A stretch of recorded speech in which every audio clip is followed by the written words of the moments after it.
Amin.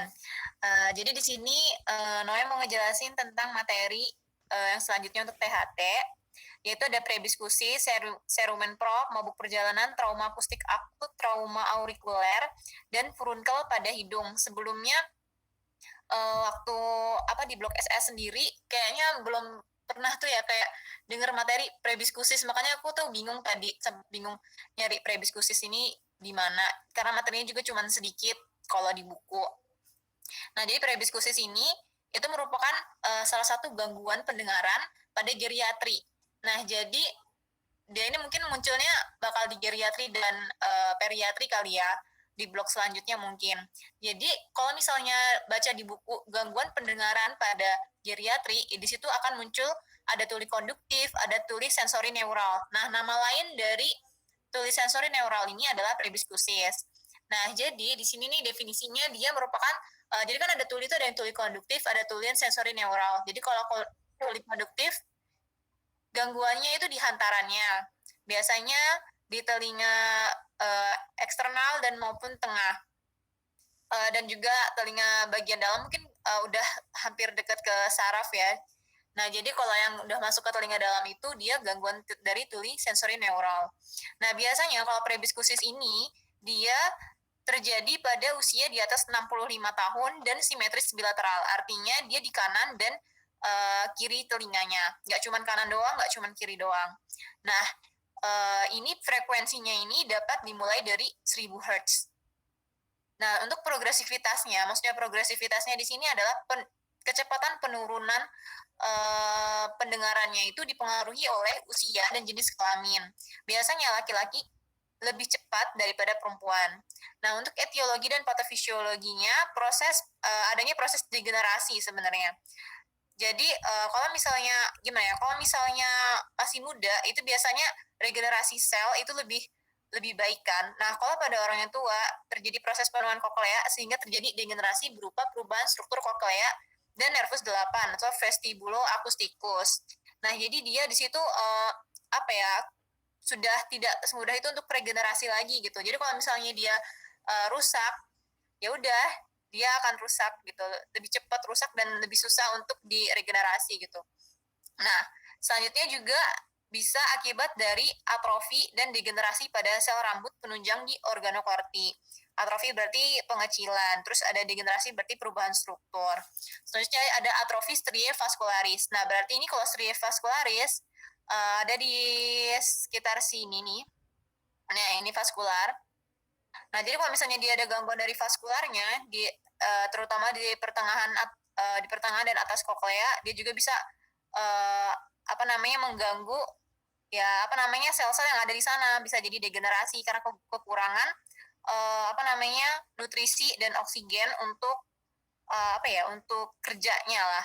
Terus ada atrofi dari ganglion spiralis dan adanya berkurangnya jumlah dan ukuran sel ganglion dan saraf.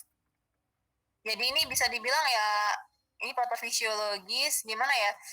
Mungkin kalau secara fisiologis dia adanya degenerasi ini ya maksudnya kalau kita makin tua kita akan mengalami ini degenerasi perubahan struktur koklea dan nervus 8. Jadi ini ya, bisa disebut juga sebagai penyakit atau memang kayak misalnya pada wanita osteoporosis gitu. Pasti nggak pada wanita aja sih sebenarnya, pada laki-laki pun juga begitu. Pasti mengalami osteoporosis dan mungkin untuk orang tua pun juga pasti akan mengalami ini prebiskusis ini. Nah, ada jenisnya. Jadi untuk klasifikasinya ini ada yang sensorik, neural, metabolik, dan mekanik. Nah, untuk patologinya ini kalau sensorik dia lesinya terbatas pada koklea. Jadi adanya atrofi pada organ korti, jumlah sel-sel rambut dan sel-sel penunjang berkurang. Selanjutnya untuk neural, ini berarti saraf, yaitu sel-sel neuron pada koklea dan jaras auditorik berkurang.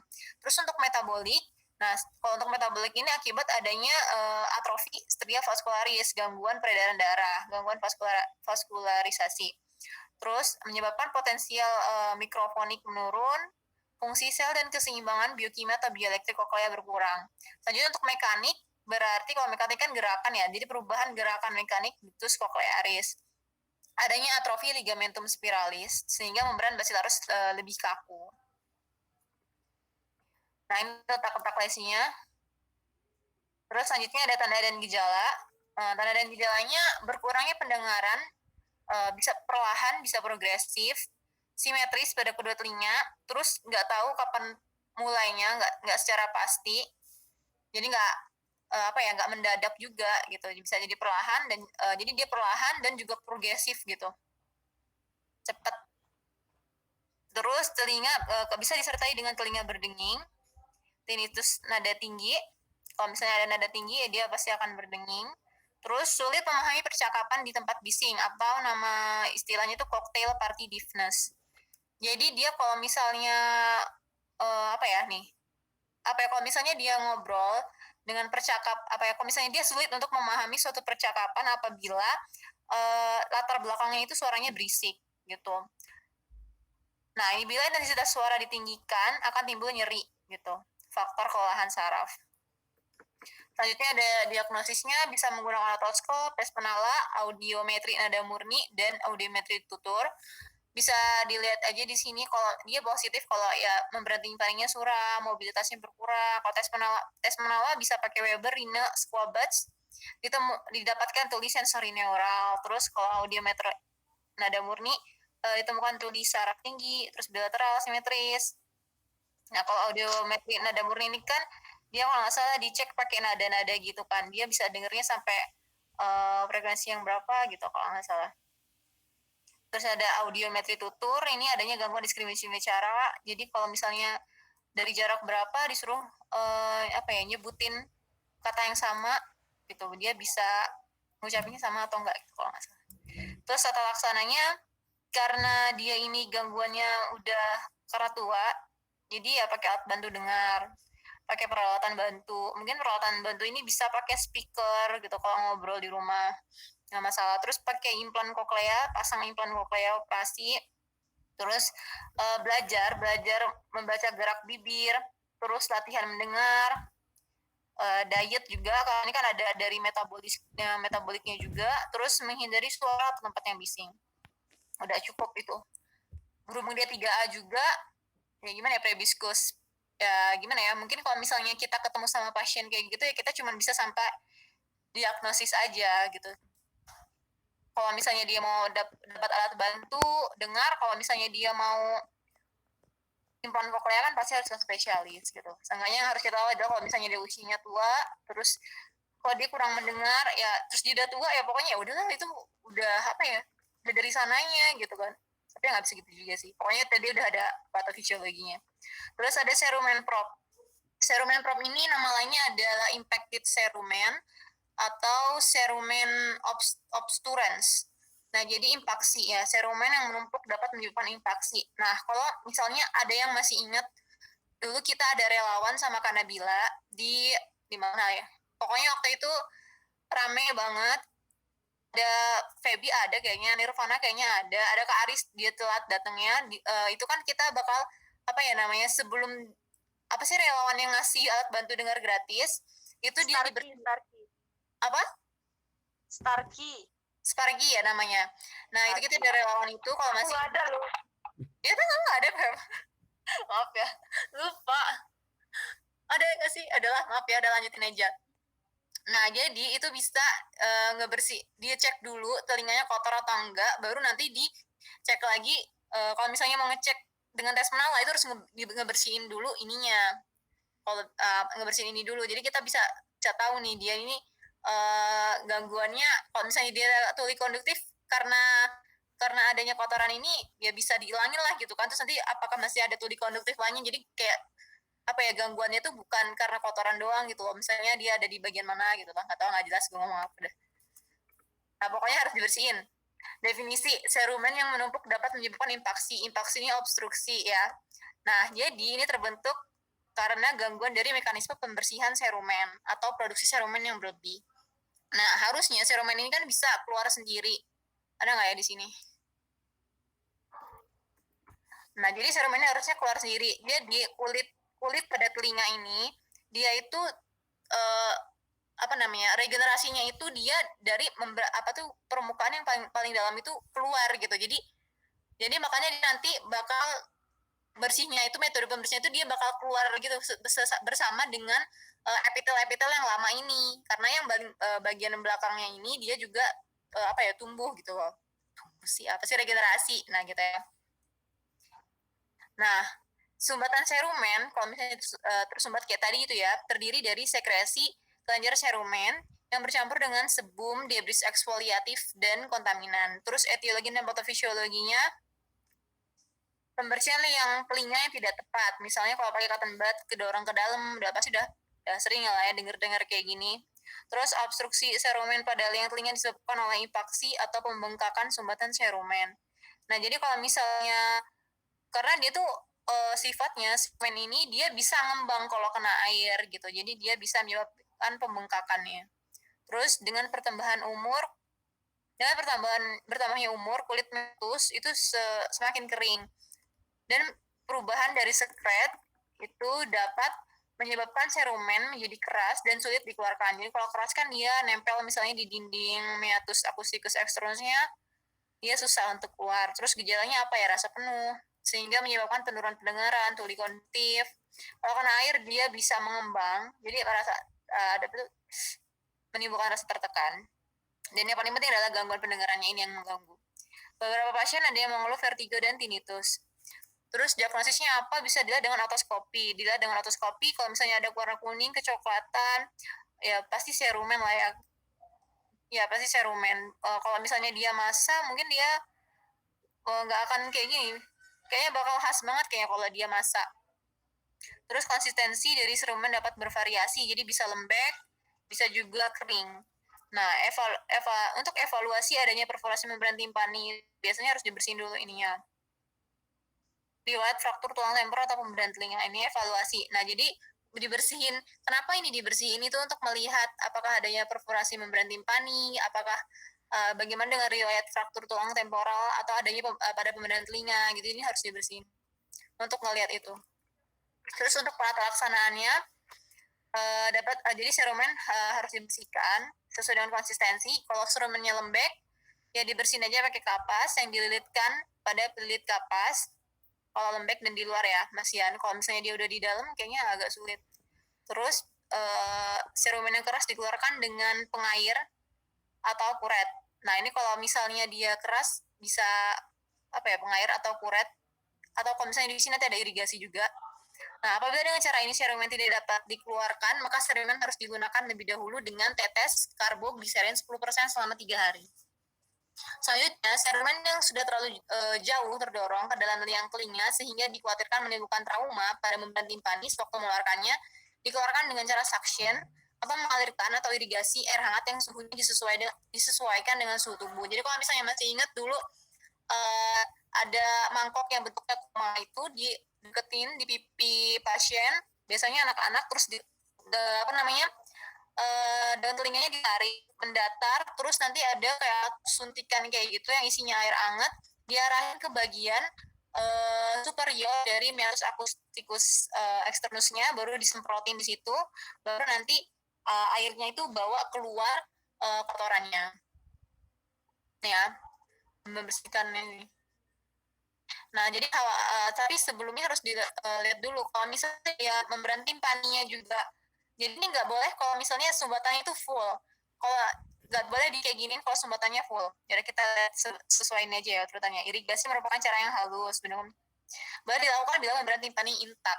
Jadi kalau misalnya nggak intak nggak boleh, karena kalau misalnya ke arah bisa menyebabkan otitis media. Jadi dia bisa nyebabin infeksi di telinga bagian tengah kalau misalnya dia perforasi. Terus selanjutnya nih ya, dibaca ya. Telinga diluruskan dengan menarik daun telinga ke atas dan belakang dengan pandangan langsung. Arus air diarahkan sepanjang dinding superior kanalis acusticus externus sehingga arusnya kembali mendorong serumen dari belakang. Air yang keluar ditampung dalam wadah yang dipegang erat di bawah telinga dengan bantuan seorang asisten sangat membantu dalam pengerjaan prosedur ini. Nah, selanjutnya tata laksana pada serumen yang keras. Tadi kan kalau yang serumen yang keras tadi dikasih karbogliserin 10% selama 3 hari. Terus kalau misalnya ini bisa dikasih zat serumenolisis ya, minyak mineral atau hidrogen. Udah sih. Terus ini indikasi. Dan kontraindikasi irigasi serumen, ya tadi kontraindikasi kalau misalnya perforasi jangan, terus kalau misalnya ada otitis eksterna juga jangan, terus kalau misalnya, nah ini nggak boleh dilakukan pada serumen yang menutup seluruh telinga secara full, itu nggak boleh. Terus mabuk perjalanan 4A, ya, motion sickness atau mabuk perjalanan itu suatu kondisi di mana adanya ketidaksesuaian antara gerakan visual yang dirasakan dan sistem vestibular dari gerakan. Mabuk perjalanan dibagi menjadi 3 kategori. Nah, jadi ada gerakan yang dirasakan tetapi tidak terlihat, kayak mabuk udara, mabuk laut, sentrifugal, atau pusing karena berputar. Terus ada gerakan yang terlihat tapi tidak terasa, gerakan kayak film atau video saat bermain game atau stimulator. Terus atau yang ketiga disebabkan ketika kedua sistem mendeteksi gerakan, tapi mereka tidak sesuai. Nih, kayak pada saat mata melihat maju, namun sistem vestibular mendeteksi naik. Oke, terus ada diagnosis. Kalau diagnosis ini, ya gejala-gejalanya ya, bisa anamnesis ke pasien, atau pemeriksaan fisik, kayaknya nggak, anamnesis aja. Mengeluh, pasien biasanya pengeluh pusing, kelelahan, mual, memuntah. Terus ada pemeriksaan penunjangnya, pemeriksaan keseimbangan ya, uji Romberg, tes tandem gait, terus fast pointing test, sama uji berjalan. Tata laksananya skopolamin, terus kalau obat bisa dikasih obat antihistamin juga, yaitu dimenhidrinat sebelum berjalan, sebelum pergi. Terus ada trauma akustikus akut 3A. Jadi trauma akustikus akut ini dia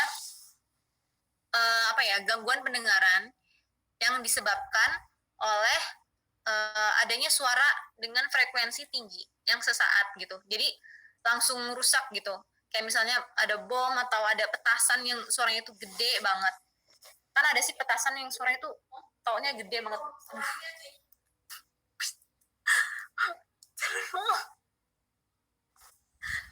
Nah, jadi rentang frekuensinya ini 2 sampai 4 kHz. Kilohertz bukannya? Ya, kilohertz dengan amplitude di atas 110 desibel. Jadi 110 desibel ini kan udah tinggi banget, padahal kita kan batasnya cuman rendah loh, 80-85 desibel aja kalau nggak salah tinggi ya. Terus dalam waktu singkat dapat menyebabkan kerusakan telinga tengah dan dalam. Nah, komplikasinya dia bisa nyebabin ruptur membran timpani. Ya udah sih, walau cuma kayak gini doang. Terus pemeriksaan penunjangnya bisa tes audiometri, terus pemeriksaan garpu tala, bisa pada tes Rina positif, Squabats Nemendek, Weber laterasi kontralateral, SNHL, ya sensory neural hearing loss. Tata laksananya gimana? Tata laksananya dia menggunakan alat bantu, terus diberikan latihan mendengar atau gerak mulut sama kayak tadi, diberikan terapi wicara, diberikan latihan membaca ujaran. Nah, edukasinya ya kalau misalnya dia dapat gangguan ini gara-gara pekerjaannya, ya disuruh menggunakan alat pelindung. Terus trauma auricula. Nah, trauma auricula ini nih trauma tumpul pada auricula yang dapat menyebabkan otematom atau pseudotematom. Nah, otematom sama pseudotematom ini apa sih? Ini sebenarnya kayak perikondritis gitu loh. Dia isinya tuh ini darah. Itu namanya otematom. Tapi kalau misalnya isinya bukan darah tapi pseudotematom, berarti ini isinya serum nih. Jadi kalau otematom itu terkumpulnya darah di antara perikondrium dan cartilagu auricula. Kalau pada pseudotematom berisi othematom ya. Othematom berisi serum atau cairan darah. Serum cairan darah ya, bukan darah. Keadaan ini dapat terjadi saat bangun tidur akibat salah satu telinga yang tertekan, perkalian remaja, ataupun kekerasan dalam rumah tangga, telinga yang digosok-gosok atau dijewer. Sedangkan trauma benda tajam pada auricula dapat menyebabkan laserasi auricula. Jadi ada sebenarnya gambar yang kalau trauma auricula ini yang sampai robek ini, cuman nggak disertain sih. Jadi maaf ya. Terus ada diagnosis. Pasien mengeluh daun telinga terasa tebal, muncul benjolan yang membesar saat dipijat, kadang terasa nyeri dan adanya riwayat trauma telinga. Terus pemeriksaan fisik dengan menggunakan lampu kepala tanpa benjolan pada auricula, nggak usah pakai lampu kepala juga mungkin kelihatan. Nggak ada benjolan pada auricula, terus palpasi lunak, terus adanya fluktuasi. Terus apabila diaspirasi pada puntung maksimum terdapat darah, otematom atau serum kalau pada pseudo-otematom ini gold standard. Terus otoskopi dia normal, karena kan kelainannya cuma di aurikulanya aja. Terus tata laksananya, kalau misalnya dia hematom atau pseudo-hematom, aspirasi dilanjutkan pemasangan gips atau balut tekan selama 5 hari. Tindakan harus steril, terus bisa dengan analisis lokal, bila perlu dapat dengan analisis lokal, terus berikan antibiotik sistemik. Untuk kalau misalnya laserasi luka benda tajam tadi, jahit dengan hati-hati, jangan mengenai kartilago agar tidak timbul deformitas. Berikan antibiotik sistemik. Kayaknya kalau yang jahit-jahit ini bukan kita deh, karena ini 3B. Terus furunkel pada hidung. Sebenarnya aku agak bingung sih kenapa penyakit furunkel ini kan pada kulit ya. Kenapa spesifik banget di hidung, apa spesialnya. Nah, jadi waktu nyari itu ternyata ada vestibulosis, vestibuloritis apa pokoknya. Jadi dia itu infeksi pada vestibulum hidung. Nah, jadi furunkel hidung ini kan furunkel itu kan merupakan infeksi kelenjar sebaceus di folikel rambut. Nah, jadi ini akan menyebabkan ya abses di sekitar kulit vestibulum hidung. Nah, tapi ini pada vestibulum hidung ya, bukan furunkel pada hidung, maksudnya entah di dalamnya lagi apa entah cuma di luarnya aja apa-apa. Tapi dapatnya aku ini vestibulum. Jadi dia ada di vestibulum hidung. Nah, biasanya paling sering kalau furunkel yaitu flora normal, Staphylococcus aureus, ada Streptococcus juga. Nah, biasanya rasanya nyeri. Terus diagnosisnya apa? Ada tahapannya, ada hiperemis, ada indurasi, ada udem, sama fluktuasi. Hiperemis itu biasanya cuma panas, merah, ya tanda-tanda inflamasi gitu. Kayaknya mungkin ada sakitnya juga. Terus ada tahap indurasi, terus ada udem, mulai bengkak, terus fluktuasi. Terus ada komplikasinya, yaitu secara potensial berbahaya. Kalau dia berbahaya karena dia kan di dekat sama daerah-daerah sinus gitu. Jadi dia bisa nyebabin tromboflebitis. Kalau misalnya dia masuk ke vena facialis, terus menuju ke vena ophthalmica, terus menuju ke sinus cavernosus, terus akhirnya dia bisa menimbulkan tromboflebitis, sinus cavernosus. Terapinya antibiotik yang dikuat, cuman nggak disebutin loh obat antibiotiknya tuh apa gitu, kayak harus nyari sendiri. Sedangkan furunkel hidung tuh kayak apa nyarinya? Biasa aja loh. Terus kompres hangat, kalau fluktuasi positif, dilakukan insisi untuk drainase. Dah, cukup.